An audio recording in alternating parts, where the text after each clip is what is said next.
पश्चिम बंगाल विधानसभा चुनाव को लेकर सियासी बयानबाजी तेज हो गई है और इसमें एक और बड़ा बयान सामने आया। कांग्रेस नेता हुसैना दलवाई ने भारतीय जनता पार्टी के दावों पर तीखी प्रतिक्रिया दी। दरअसल प्रधानमंत्री नरेंद्र मोदी के सिलीगुड़ी में हुई रैली के बाद भाजपा की तरफ से यह दावा किया गया कि 4 मई को पश्चिम बंगाल में सरकार बनने जा रही है बीजेपी की।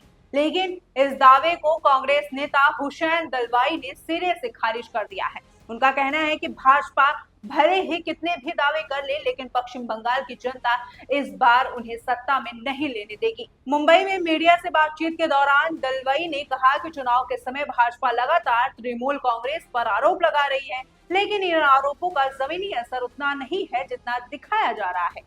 उन्होंने यह भी कहा कि चुनावी माहौल में आरोप प्रत्यारोप लगना आम बात है, लेकिन जनता अब इन बातों को समझती है और अपने हिसाब से फैसला करती है।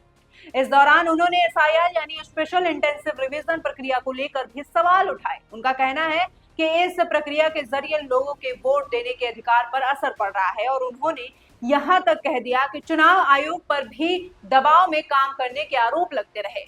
हालांकि इन आरोपों की आधिकारिक पुष्टि नहीं हुई है, लेकिन इतना जरूर है कि चुनाव से पहले इस तरह के बयान राजनीतिक माहौल को और गर्म कर देते हैं।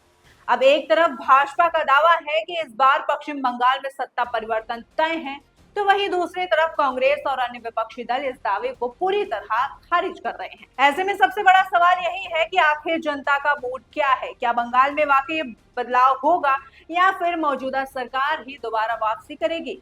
इन सभी सवालों के जवाब तो चुनाव परिणाम आने के बाद ही साफ होंगे, लेकिन फिलहाल बयानबाजी और दावों का दौर जारी है और जैसे जैसे चुनाव नजदीक आएंगे सियासत और भी गर्म होती है। फिलहाल के लिए इस वीडियो में इतना ही। अपनी राय हमें कमेंट में जरूर दीजिएगा। मिलते हैं आपसे अगली वीडियो में, तब तक के लिए आप देख रहे हैं यूपी 24 नेटवर्क ग्लोबल। मैं हूं अंजलि त्रिपाठी।